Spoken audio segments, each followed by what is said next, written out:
আহ ধন্যবাদ আরে ভাই। সারা পৃথিবীর সব মানুষের মধ্যে একটা কমন বিষয় হচ্ছে যখন তারা মা বা বাবা হন। মানে সব মা-বাবা কিন্তু একই রকম অনুভূতি নিয়ে পৃথিবীতে বসবাস করেন। মানে সে যে শ্রেণীরই হোক। তো আমার তো মানে বাচ্চাকে স্কুলে দিয়ে আসা, নিয়ে আসা সেই স্মৃতি আছে। কালকে মনে হয় নাই যে মানে আমার বাচ্চা না। আমার মনে হয় এটা কারোরই মনে হয়নি। মানে দম বন্ধ হয়ে আসছিল। এবং প্রচন্ড মাথা ব্যথা করছিল, দম বন্ধ হয়ে আসছিল। আ মানে নিজেকে খুব সুস্থ মনে হচ্ছিল না। এবং আ Facebook টা বন্ধও করতে পারছিলাম না, আবার দেখতেও পারছিলাম না। ভীষণ মানে কষ্ট পাওয়ার পাশাপাশি খুব লজ্জিত এবং অপরাধীও লাগছিল যে আমরা মানুষ। এরকম একটা সময়ে মানে অসহায় মানুষের পাশে কিভাবে দাঁড়াতে হয়, সেই মানবিকতাটুকুও আমাদের ভেতর নাই। মা-বাবারা কিরকম পাগলের মতো সন্তানকে খুঁজছে, আবার সন্তানরা মানে আগুনে পোড়া শরীর নিয়ে অতটুকু ছোট, ছোট বাচ্চারা মানে হেঁটে বেরিয়ে আসছে আর লোকজন সেটা ভিডিও করছে। একটা গাড়ি বা কেউ পানি নিয়ে বা কোনোভাবে কেউ সাহায্য করছে না। কিন্তু ভিডিও করছে সবাই, ভিড় করছে। মানে এটা মেনে নেয়া যায় না কোনো কিছু। পুরো ঘটনাটা মানে শুরু থেকে শেষ পর্যন্ত এটা এটা আমাদের মনে হয় যে অনেকদিন আমরা আহ এই ট্রমা থেকে বেরোতে পারব না। একদমই না। এবং মনে হচ্ছিল যে বাচ্চা স্কুলে যাবে, বাচ্চা দিয়ে আসার পরে বাচ্চাকে আবার আনতে যাওয়া। এটা যে কি মানে ভয়াবহ একটা বিষয়, মানে আতঙ্ক হয়ে গেছে। কারণ আমার স্মৃতি আছে আমি বাচ্চাকে স্কুলে দিয়ে আবার আমি আনতে যাই। আমি কখনো ড্রাইভারের কাছে ছাড়তাম না। আমার বাচ্চারা যখন স্কুলে গেছে। তো আমি আনতে গিয়ে একটু আগে গিয়ে হয়তো গেটের সামনে দাঁড়িয়ে আছি। তো বাচ্চা যখন বেরিয়ে আসা ধরেন ১ মিনিট ২ মিনিট পার হয়ে গেলে আমি ঘড়ি দেখছি, এরকম করে তাকিয়ে দেখছি যে বাচ্চা কোথায়। তো হয়তো কখনো দেখা গেছে ৫ মিনিট ১০ মিনিট দেরি হয়ে গেছে। আমি কিন্তু উসখুস করছি যে আমার বাচ্চা বেরোচ্ছে না কেন? তারপর যখন দূর থেকে দেখছি বাচ্চাকে, আমার বাচ্চা আমাকে একটা হাসি দিচ্ছে, আমি বাচ্চাকে দেখে একটা স্বস্তি পাচ্ছি, হাসি পাচ্ছি। আমার মনে হয় যারা মা-বাবা হয়েছেন, এই অনুভূতি যে কত বড় একটা স্বস্তির, শান্তির। এবং আমার খালি কালকে মনে হয়েছে যে ওই মা-বাবারা বাচ্চাটাকে আনতে গিয়ে বাচ্চাকে পাচ্ছে না। আবার অনেক বাবা-মাও কিন্তু ওখানে হতাহত হয়েছেন, মারা গেছেন। মানে এই যে সন্তানকে খুঁজে পাচ্ছে না এবং তারপর যখন পেয়েছে সেটার যে কি অবর্ণনীয় অবস্থা, এটা কোন মা-বাবা আমি মনে করি যে এর চেয়ে অভিশাপ কিছু হতে পারে না। মানে ভয়ংকর। এবং সেরকম একটা অবস্থায় আহ চিকিৎসা ব্যবস্থা বলেন, এরকম ঘটনায় যারা আহত তাদেরকে চিকিৎসা দেয়ার জন্য যে যোগাযোগ ব্যবস্থাটা তৈরি করা, অ্যাম্বুলেন্স সার্ভিসটা দেয়া, তাদের জন্য ঠিকমতো পানি সার্ভিস, পানিটা সরবরাহ করা, রক্ত সরবরাহ করা, মেডিকেল সাপোর্ট, মানে সকল কিছু মিলে মনে হলো যে রাষ্ট্র একটা বিমাতা সুলভ শুধু না, নিষ্ঠুর আচরণ করলো। মানে রাষ্ট্র জানি দেখেন আন্দোলন করি, রাজনীতি করি, সবকিছুর ঊর্ধ্বে তো একটা সন্তান, একটা শিশু। মানে সবকিছুর ঊর্ধ্বে একটা ছোট্ট পরীর মতো, ফুলের মতো বাচ্চা। তো সেই বাচ্চাদের এরকম পোড়া শরীর নিয়ে বাচ্চাদেরকে নিয়ে রাষ্ট্রের দায়িত্বহীনতা, খামখেয়ালিপনা এবং সেনাবাহিনীর যে আবারও এক ধরনের প্রচন্ডতম বলা যায় যে নজিরবিহীনভাবে আ শব্দ খুঁজে পাচ্ছি না। স্বৈরাচারী বলবো না নৃশংস বলবো। সারাদিন ধরে যা ঘটলো আরকি, আমার এখন পর্যন্ত ঘুম হয়নি এবং যাদের সাথেই কথা বলছি সকলেরই একই কথা যে এই ঘটনাটা কেন ঘটলো? ঢাকা শহরে একটা গাড়ির ড্রাইভিং শেখার জন্য দূরে যেতে হয়। যে বাবা আমি নতুন ড্রাইভার, আমি শিখছি। আমার কারণে যদি কারো কিছু হয়। সেখানে একটা যুদ্ধ প্লেন সেটা লোকালয়ের মধ্যে সেটার প্রশিক্ষণ চলছে এবং সেটা পড়ে গেল। পাইলট আলাদা করে প্যারাসুটে জাম্প করলেন। তারপর স্কুলে যখন পড়ল সেই লাশ কতজন আহত নিহত সেটা নিয়ে একটা পলিটিক্স। রক্ত দিতে গেল, রক্তের প্রয়োজন, আমাদের ছাত্রলীগের ভাইরা হামলা মামলার ঝুঁকি নিয়ে রক্ত দিতে গেলেন, সেখানে তাদেরকে আবার বিএনপির ছাত্র দলের ছেলেরা তাদেরকে আবার হামলা করলো। তারপরে হাসপাতালে জামাতের আমিরকে দেখলাম ভীষণ বড় জমায়েত নিয়ে সেখানে তিনি গেলেন। কেন? তাকে ওখানে গিয়ে ভিড় করতে হবে কেন? আমরা দেখলাম একজন ডাক্তার হাত জোড় করছেন, একজন লেডি ডক্টর, তিনি হাত জোড় করে খুবই কান্না কণ্ঠে মানে মানে ভীষণ রিকোয়েস্ট করছিলেন যে আপনারা ভিড় করবেন না, ভিড় করবেন না। এবং মির্জা ফখরুল ইসলাম আলমগীর তিনিও এরকম ভিড় করে গেলেন হাত নাড়তে নাড়তে, অ্যাজ ইফ এটা একটা জনসভা, ওখানে গেলে ভোট বেড়ে যাবে। সব জায়গায় রাজনীতি করতে হবে, মানবিকতা কি নাই বাংলাদেশে? শেষ।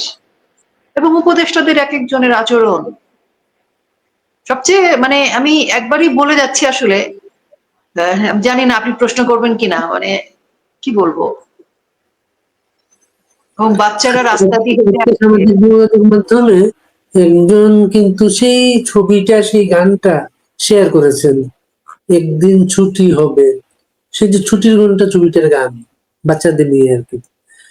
এবং এই যে আপনি যে বললেন না, এই যে প্রশ্ন আমাদের তথ্য পাওয়ার অধিকারের সমস্যা থেকেই কিন্তু আজকে সারাদিন যে ঘটনাগুলো ঘটলো, তারা বলছে তাদের তথ্যটা দেওয়া হচ্ছে না, কতজন মারা গেছেন এখন পর্যন্ত কেউ জানে না, এবং বাচ্চাদের শরীরটা গলে গেল কেন, এমন কি ছিল? অনেক অনেক অভিভাবক বলেছেন তার বাচ্চার শরীরটা গলে গেছে। অনেক প্রশ্নের জন্ম দিয়েছে। আপনি বাচ্চাদের কষ্ট, বাচ্চাদের অবর্ণনীয় পুড়ে যাওয়া দৃশ্য আমরা যদি মানে মানবিক জায়গা মায়ের দৃষ্টিতে দেখি, এরপরেও কিন্তু কথা আছে তো। আমরা দেখছিলাম গোপালগঞ্জকে ঘিরে ফেলেছে। গোপালগঞ্জে কিন্তু সোশ্যাল মিডিয়ায় আমরা দেখছিলাম খুব কথা হচ্ছিল যে শুধু যুদ্ধ প্লেনটা পাঠানো বাকি, বিমান বাহিনীর যুদ্ধ প্লেন গোপালগঞ্জে পাঠানো বাকি আছে, আর সবই গেছে। এবং গোপালগঞ্জে তারা নিশ্চিহ্ন করে দেবে, গুড়িয়ে দেবে। তো বুলডোজার যে নিতে পারবে না সেটা তো প্রমাণিত হয়ে গেছে। নদী পথে বলেন, সড়ক পথে বলেন, সবকিছুতে তারা ব্যর্থ।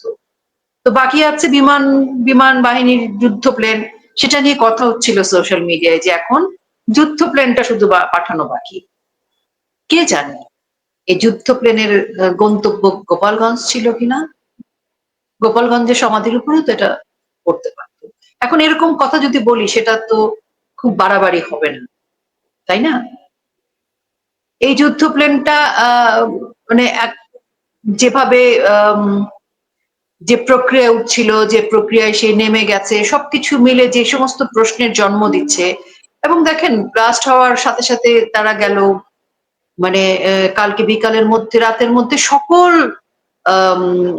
প্লেনের সকল ছোট ছোট ছোট ছোট অংশ, মানে যেগুলোকে বলা হয় আলামত, সকল কিছু কিন্তু তারা সরিয়ে ফেলেছে। নিরপেক্ষ তদন্তের কথা উঠছিল, সেই তদন্তের তো ধারে কাছে নেই, পুরো জায়গাটা কিন্তু তারা ক্লিয়ার করে ফেলেছে। বিকেলবেলা বললো যে রেস্কিউ করা শেষ, এখনো ডেড বডি বা কিছু নেই। তাহলে রাতের বেলা অ্যাম্বুলেন্স কার জন্য গেছে? রাতের বেলা অ্যাম্বুলেন্সে করে কি গেছে? ওই যে মাইলস্টোন স্কুলের ছোট ছোট বাচ্চারা, তারা তো চিৎকার করে করে বলছিল যে আমরা দেখছি এক একটা ব্যাগে 7টা 8টা করে গলে যাওয়া, ভেঙে যাওয়া, টুকরো টুকরো হয়ে যাওয়া ডেড বডি তুলে তুলে নিয়ে যাচ্ছে।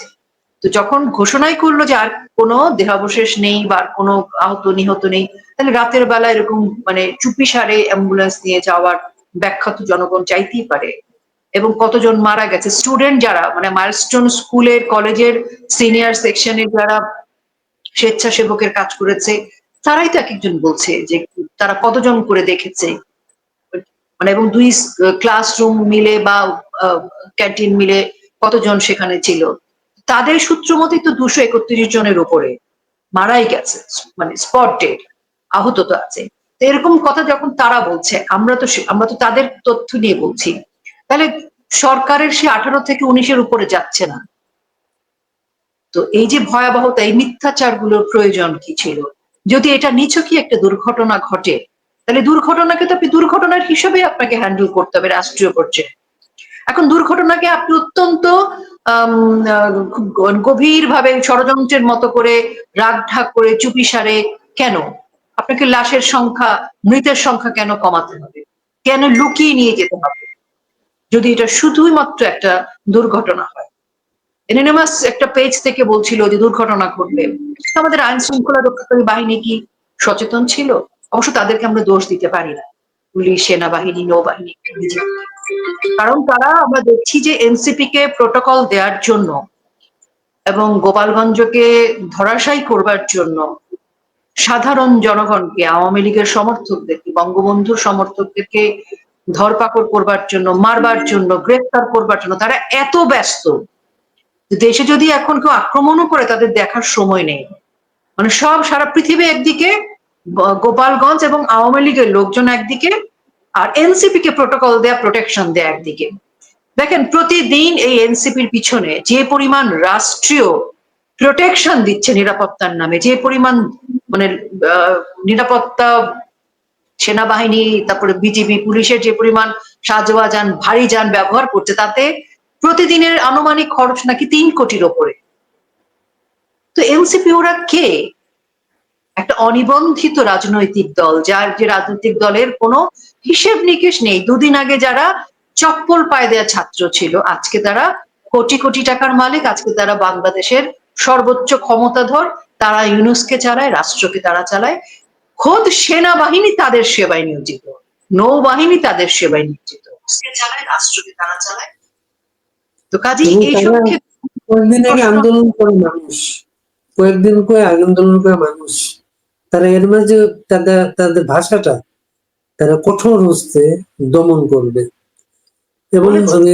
এই যে তথ্য উপদেশ, প্রেস প্রেস উপদেষ্টা, কিন্তু বাংলাদেশ সরকারের প্রেস উপদেষ্টা না, উনি হচ্ছে প্রেস সচিব না, উনি হচ্ছেন প্রধান উপদেষ্টা প্রেস সচিব। তার প্রতি অবিশ্বাসটা এই পর্যায়ে পৌঁছেছে, স্কুলের ছাত্ররা যাদের পদত্যাগ দাবি করেছে তাদের একজন কিন্তু সেই প্রেস সচিব আছে।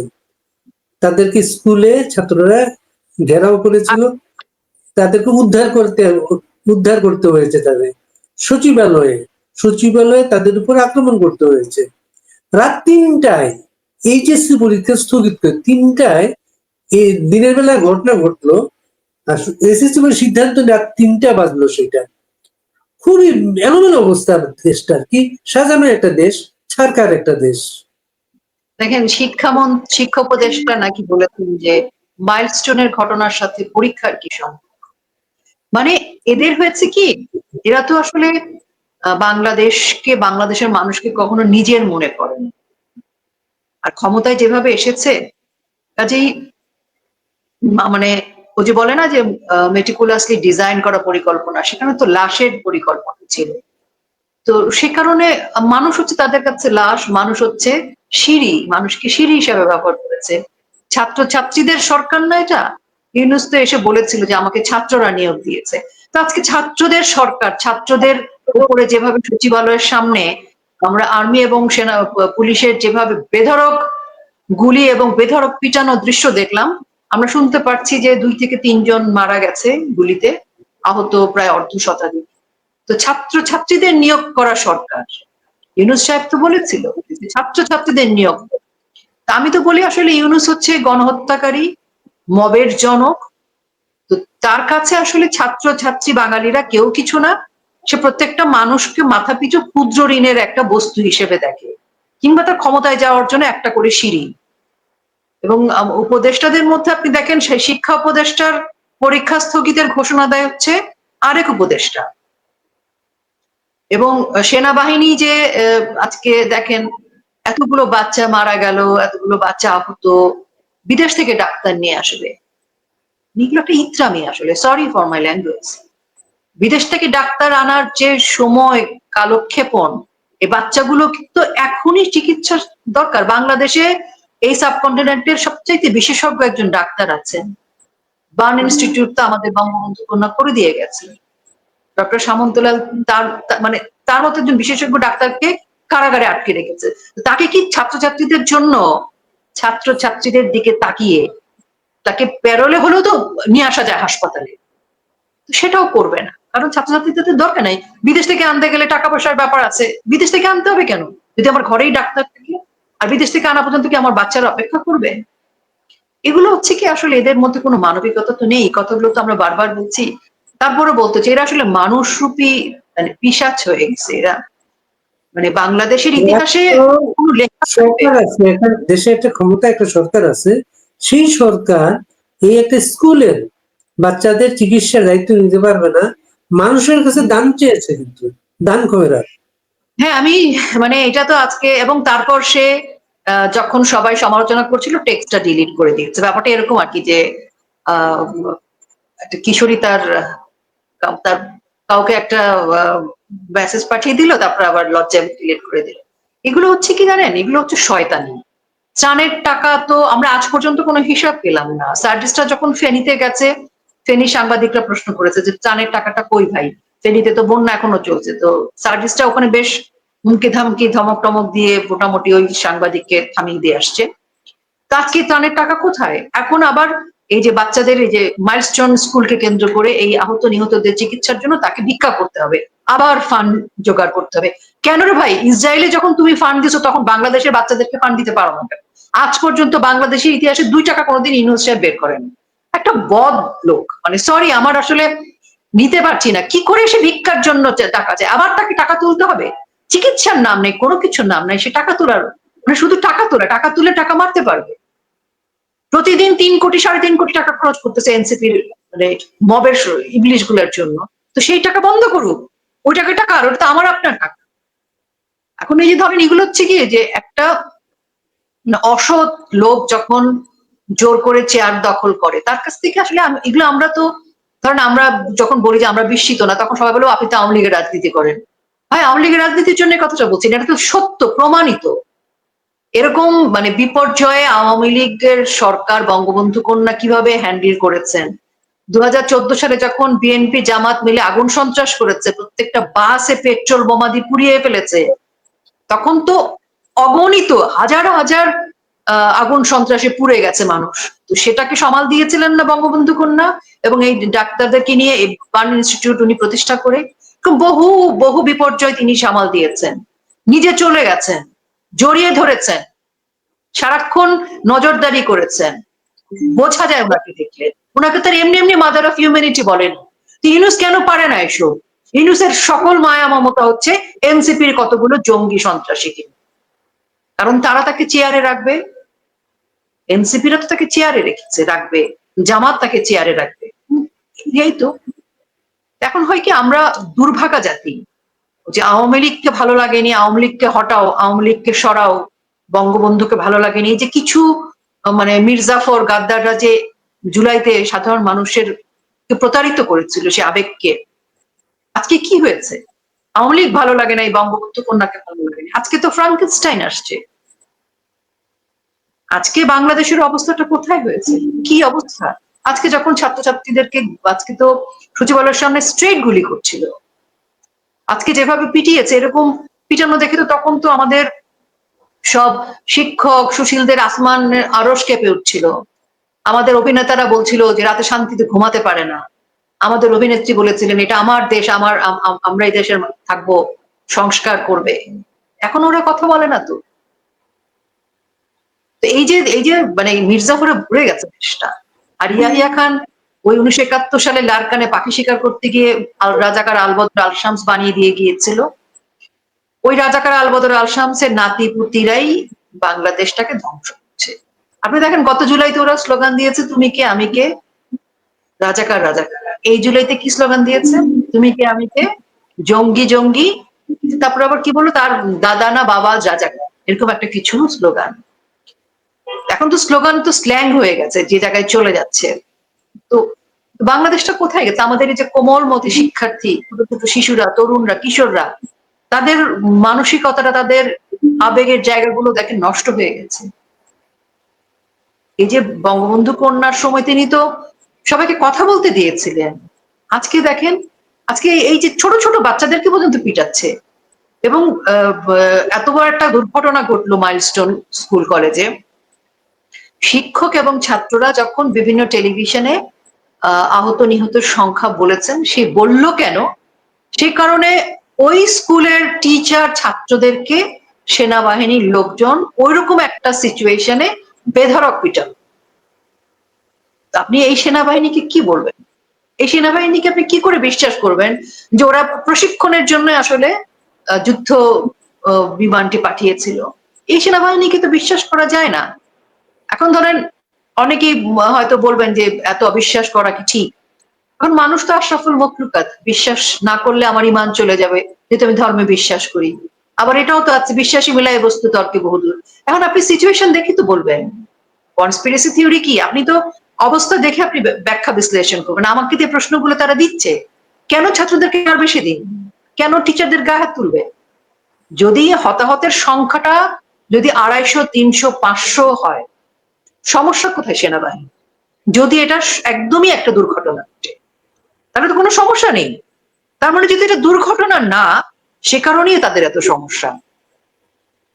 দুর্ঘটনাটা না বলে এখন বাবা মার কি বাচ্চার খাবার গোপালগঞ্জটা দৃশ্যপট থেকে হঠাৎ করে আউট কিন্তু এই ঘটনাটায়।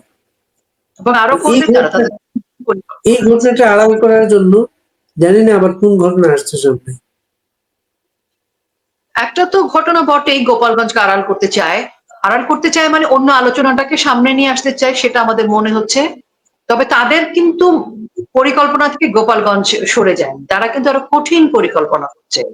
তারা গোপালগঞ্জে একটা নির্দিষ্ট সময়ের পরে গোপালগঞ্জের যত সাপোর্ট আছে, নাগরিক সাপোর্ট, একজন বাংলাদেশের নাগরিক যে বিদ্যুৎ, পানি, গ্যাস, অন্যান্য যে সুযোগ সুবিধা, সেগুলো বন্ধ করে দিবে। গোপালগঞ্জকে একটা অবরুদ্ধ জায়গায় পরিণত করে কিন্তু আরো স্টিম রোলার চালাবে। এখনো তো প্রতিদিন কিন্তু সেটা চলছে, এখনো বাড়ি বাড়ি গিয়ে তল্লাশি চলছে। আমাদের তো যোগাযোগ হয় যাদের সাথে, আমরা যখন শুনি তখন অপরাধী লাগে, আমরা কিছু করতে পারছি না। গোপালগঞ্জে এখনো নির্যাতন চলছে, এবং গোপালগঞ্জে তারা যে একটা কিছু করবে, যেটা তারা সাকসেসফুল হয়নি সেদিন, সেটা তারা করবে। তাদের ফরাসি যে একজন পীর আছে, ফরাসি পীর তাদেরকে যা যা ডিরেকশন দিচ্ছে সেগুলো তারা করবে, এবং কঠিন হস্তে গোপালগঞ্জকে তারা, নাসিরউদ্দিন পাটোয়ারি, হাসনাত সার্জিস, তারা তো গোপালগঞ্জকে সরিয়ে দেবে ইতিহাস থেকে, টুকরো টুকরো করে দেবে। এবং সেটা যে তারা করতে পারে, এটা কিন্তু জাতি এখন বিশ্বাস করে যে তাদের পক্ষে গোপালগঞ্জকে মিশিয়ে দেওয়া সম্ভব।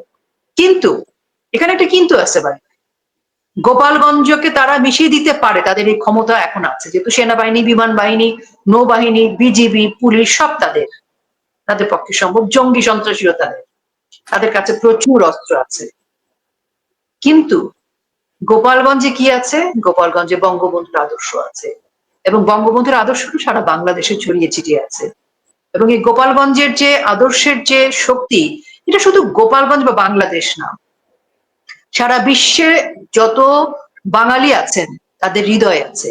তো গোপালগঞ্জের যে শক্তি, আমার মনে হয় না যে তাদের এত, মানে তারা যত মানে এখন যদি এয়ার স্ট্রাইক করে ওটা ডিফারেন্ট, গোপালগঞ্জের যে জনগণের যে জোয়ার, সেই জোয়ার কিন্তু গোপালগঞ্জ থেকে শুরু করে সারা বাংলাদেশে ছড়িয়ে গেছে। ওরা কোথাও, আপনি দেখেন গোপালগঞ্জের পাশাপাশি অন্য কোথাও কি কোনো সমাবেশ করতে পেরেছে সাকসেসফুলি? সাধারণ জনগণকে এসছে, তাদের লাল কালো সাদা চেয়ার ভরেছে, যেখানেই গেছে ধাক্কাধাক্কি হচ্ছে, মারামারি হচ্ছে, সেনাবাহিনী, পুলিশ, বিজিবির উপস্থিতি, এদের উপস্থিতিতেই কিন্তু জনগণ প্রতিহত করছে, প্রতিরোধ করছে, তাদেরকে বর্জন করছে। তারা বাংলাদেশী, কোথায় তারা পারছে? তারা ইউনূসকে ক্ষমতায় বসিয়েছে, সেনাবাহিনী তাদের, নৌবাহিনী তাদের, বিমান বাহিনী তাদের, তারপরও তাদের জন্য তাদের মানে এত ভয় আওয়ামী লীগকে, এত ভয়। তো সেই জন্য বললাম যে আওয়ামী লীগ তো আসলে, যে ছোট বাচ্চা দেখলে না লাঠি হাতে বেরিয়ে এসছে, ওকে কি কেউ শিখিয়েছে? শিখিয়ে তো একটা বাচ্চাকে পাঠানো যায় না। তো আওয়ামী লীগ তো হচ্ছে আসলে প্রজন্ম থেকে প্রজন্ম পর্যন্ত প্রকৃতির মধ্যে আওয়ামী লীগ ভেসে বেড়ায়। প্রকৃতির একটা বিচার আছে না, প্রকৃতিরও কিন্তু একটা কি বলে, প্রকৃতির একটা সাড়া আছে। প্রকৃতি কিন্তু, আপনি গাছের সামনে দাঁড়ালে আপনি, মনে হয় না যে, আমার মনে হয় যে আমি যদি কোনো সত্য কথা বলি, আমার মনে হয় গাছটা আমাকে সেটার একটা সাড়া দিচ্ছে। মিথ্যা বললেও মনে হয় গাছটা আমাকে মিথ্যা বলছে। কিন্তু প্রকৃতির কাছে মানুষকে কিন্তু অপরাধ করলে পরাজিত হতে হয়, প্রকৃতির একটা পানিশমেন্ট আছে। তো বঙ্গবন্ধুতে বাংলার আকাশে বাতাসে ছড়িয়ে ছিটিয়ে আছে, মুক্তিযোদ্ধাদের রক্ত সারা বাংলাদেশের মাটিতে। এই কতগুলো রাজাকার, আলবদর, আল শামস 1971 সালে লারকানে বসে আইএসআই আর ইয়াহিয়া খান তৈরি করে দিল, তারা আমাদের উপরে কি করছে? তারা আসলে মানে 1971-এর পরবর্তী সময় বঙ্গবন্ধু স্বদেশে প্রত্যাবর্তনের পর থেকে শুরু করে আমাদের আগের যারা ছিলেন তারা হয়তো এত কঠিন করে ভাবেনি। সে কারণে 75 সালে বঙ্গবন্ধুকে সপরিবারে প্রাণ দিতে হয়েছে। এবং বঙ্গবন্ধুর হত্যার পরবর্তী সময় কিন্তু আমরা দেখেছি এই জামাত ইসলাম থেকে শুরু করে এরা কিন্তু পুনর্বাসিত হচ্ছে এবং বাংলাদেশ জঙ্গিদের কিন্তু অভয়ারণ্য হচ্ছে।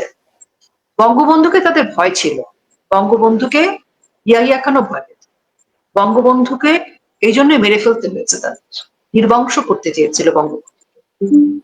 বঙ্গবন্ধু কন্যা এবং তার বোন শেখ রেহানা আপা বেঁচে যাওয়ায় আমরা কিন্তু আজকে বাংলাদেশের মানুষের জন্য আশীর্বাদ, এবং আমরা এখন পর্যন্ত টিকে আছি। তো আপনি দেখেন 75 পরবর্তী সময় থেকে শুরু করে যত সময় তারা ক্ষমতায় ছিল, তারা বাংলাদেশটাকে কোথায় নিয়েছে?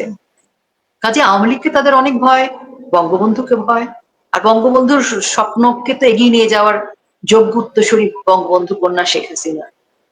তো উনাকে তো ভয় থাকবেই, এবং প্রত্যেকটা আওয়ামী লীগকে তারা দেখেন একটা তৃণমূল পর্যায়ের স্লোগান দেয় একজন সমর্থককেও তারা মারছে। মানে নেতা দরকার নাই তাদের, একজন সমর্থক, সে ভ্যান চালক হোক, দোকানদার হোক, তার কোনো কিন্তু বড় পোস্ট দরকার নাই।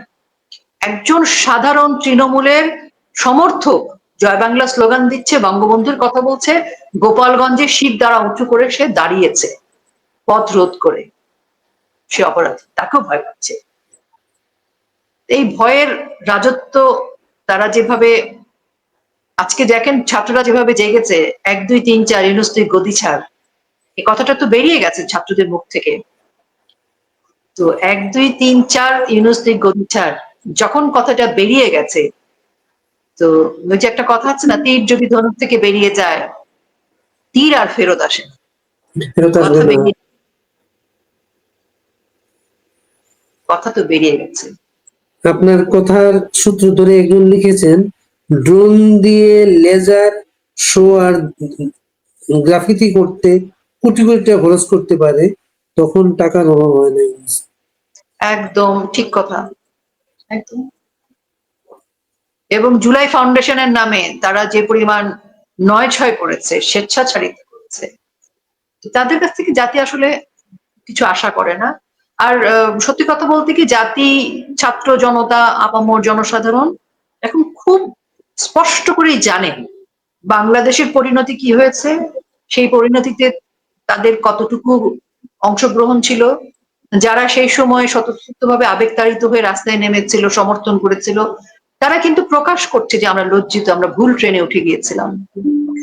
এই সংখ্যাটা কিন্তু এখন অনেক, এবং সাধারণ মানুষ, খেটে খাওয়া মানুষ, শান্তিপ্রিয় মানুষ, তারা আর ইউনূসকে চায় না, এই মব বাহিনীকে চায় না, হাসনাতকে চায় না, সার্জিসের চিৎকার চেঁচামেচি চায় না।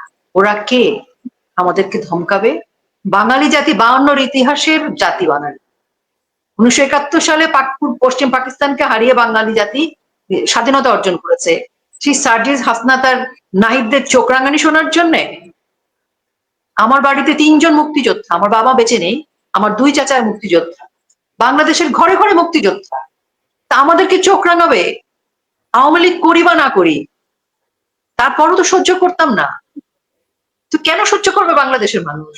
করবে না। আজকে মাইলস্টোনের একজন শিক্ষার্থীর মা কিন্তু 2 উপদেষ্টাকে অনেক কড়া জবাব দিয়েছে। সেই মা তো আওয়ামী লীগের কোনো রাজনীতি করে না। সেই মা আমার মনে হয় না মানে রাজনৈতিক পরিমণ্ডল বা টক শো বা কোনো বিশেষ কিছু, উনি একজন মা, বাংলাদেশের একজন মা, উনি তো কড়া জবাব দিয়ে প্রশ্ন করেছেন। তো বাঙালি হচ্ছে সেরকম একটা চরিত্রে, বাঙালি যখন সময় আসে ঘুরে দাঁড়ায়, সেই ঘুরে দাঁড়ানোর জন্য আবার মানুষ কিভাবে ঘুরে দাঁড়ায়, মাইলস্টোনের ছোট ছোট ছেলে মেয়েরা সেটা আবার সেটা প্রকাশ করলো। সেটা সচিবালয়ের মতো জায়গা, তাদেরকে সেনাবাহিনী, পুলিশ সবাইকে নিয়ে তাদেরকে সেখানে বের করতে হয়েছে। 80 ওরা বেশি কিন্তু ছেলে। ছিল। দুর্ভাগ্যের রূপে আমরা কি, বাংলাদেশটা শান্তি খুঁজেছিল, শান্তি আসলো না, বরং হ্যাঁ, নতুন এই বন্দোবস্তের কথা বাংলাদেশের বলেছে। এরা বাংলাদেশের শান্তি হরণ করেছে। এরা কি করেছে? একজন সাধারণ মানুষ হিসেবে দেখেন কত ভয়ঙ্কর কাজ। মানে আমাদের শান্তি নষ্ট করেছে, আমাদের যে সারা পৃথিবীতে ভাবমূর্তি সেটা নষ্ট করেছে। আগে কিন্তু বাংলাদেশী হিসেবে গর্ব করে আমাদের পাসপোর্ট নিয়ে দাঁড়াতে পারতাম। এখন সেই গর্ব কোথায়? ভিসা বাতিল হচ্ছে, ইমিগ্রেশন থেকে ধাক্কা দিয়ে বের করে দিচ্ছে। তা আমাদের ভাবমূর্তি নষ্ট করেছে। এবং বাংলাদেশ কিন্তু হিন্দু, বৌদ্ধ, খ্রিস্টান, মুসলমান সবাই মিলে কিন্তু একটা চমৎকার ভাবেই জীবনযাপন করতে পেরেছে। আমরা কিন্তু কখনো সমস্যা হয়নি। ছোটখাটো বিচ্ছিন্ন ঘটনা ঘটবে, সব দেশেই ঘটে। কিন্তু 5ই আগস্ট পরবর্তীতে আমরা কি দেখেছি? মানে ব্যাপারটা এরকম যে দেশে কোনো সনাতনী থাকবে না, একটা লাইন করে দিল বাংলাদেশে। এবং সেটা কি করলো? যে ধর্মের নামে। বাংলাদেশে তো ধর্ম চর্চার জায়গাটা সেরকম না। ওরা বাংলাদেশের ধর্মটাকে একটা বিকৃতি ইসলাম হিসেবে প্রচার করছে। ইসলাম ধর্ম তো এত এরকম না। তো ওরা আমাদের ধর্ম কেড়ে নিয়েছে, ওরা আমাদের ভাবমূর্তি কেড়ে নিয়েছে, আমাদের শান্তি কেড়ে নিয়েছে, আমাদের বাচ্চাদের শিক্ষা, বাচ্চাদের ভবিষ্যৎ কেড়ে নিয়েছে। আমি রাজনীতির কথা বাদই দিলাম, এগুলো তো আমাদের, এটা তো কেড়ে নিতে পারে না। ওরা আমাদেরকে জোর করে চাপিয়ে দিতে পারে না। আমি একজন নারী হিসেবে আমরা বাংলাদেশে যে ক্ষমতায়িত জীবনযাপন করতে পেরেছে, আমাদের যে জীবনযাপনের ক্ষেত্রে আমাদের নারীর যে এখন নারীরা যে পরিমাণ চাকরিজীবী হতে পেরেছে, যে সমস্ত জায়গায় নারীরা কাজ করেছে সাহসের সাথে, যোগ্যতার সাথে, সেখানে নারীদের অবস্থান কোথায়? তো একটা দেশ থেকে আপনি সভ্য দেশের পরিচয় কি? যে একটা নারী যদি স্বাধীনভাবে খুব স্বস্তির সাথে চলতে পারে, সেই দেশটা সভ্য। তো এই দেশে নারীরা তো শান্তিভাবে চলতে পারছে না, ঘরে বাইরে কোথাও নারীরা নিরাপদ না। তো কাজে আপনি আমার সভ্য দেশকেও তো নষ্ট করেছে এরা, আমার সংস্কৃতি নষ্ট করেছে। তো এই জন্য কি ক্ষমা পাবে? আপনি ধরেন মিল, কলকারখানা, অর্থনীতি, শেয়ার বাজার, আমি বাকি বাদই দিলাম, এটা তো তারা করতে পারে না। 30 লাখ শহীদের রক্তের বিনিময়ে একটা সংবিধান। আলী রিয়াজ কে? তার বাংলাদেশে এই যাবৎকালে কি কন্ট্রিবিউশন? যে আলী রিয়াজ বললে সংবিধান পরিবর্তন করতে হবে? কেন? ফরাসি পীরের কথা শুনতে হবে কেন? কারা শুনছে? দেখেন, আমি সবসময় বলি যে সমাজ কি শুধুমাত্র দুর্বৃত্তের জন্য নষ্ট হয় না। সমাজে দুর্বৃত্তদেরকে যারা সহ্য করে, মেনে নেয়, দুর্বৃত্তায়নের সন্ত্রাস করতে দেয়, খানিকটা তাদেরও দোষ। এই দুর্বৃত্ত সংখ্যা কত পার্সেন্ট? খুব বেশি পার্সেন্ট কি? এরা কি শতভাগ? 20% এর বেশি হবে? আমি যদি বিএনপি কে যুক্ত করি তাহলে কত হবে সব মিলে? তাও তো বেশি না। আজকে বিএনপি জামাত তো মারামারি করছে, এনসিপি সহ, তাও ধরে নিলাম তার এক দল, তাহলে কত? কাজে এটা হচ্ছে যে আমি আপনি যদি মেনে নেই, তাহলে ওরা আমাদেরকে আরো চাপিয়ে দেবে। যদি মেনে না নেই, তাহলে ওরা ভয় পাবে। তা আমরা আওয়ামী লীগ যারা করি, বা বঙ্গবন্ধুর আদর্শের যারা, বাংলাদেশের পক্ষে যারা, মুক্তিযুদ্ধের চেতনায় বিশ্বাসী যারা, আমরা তো ওদের দুর্বৃত্তদের মেনে নিব না।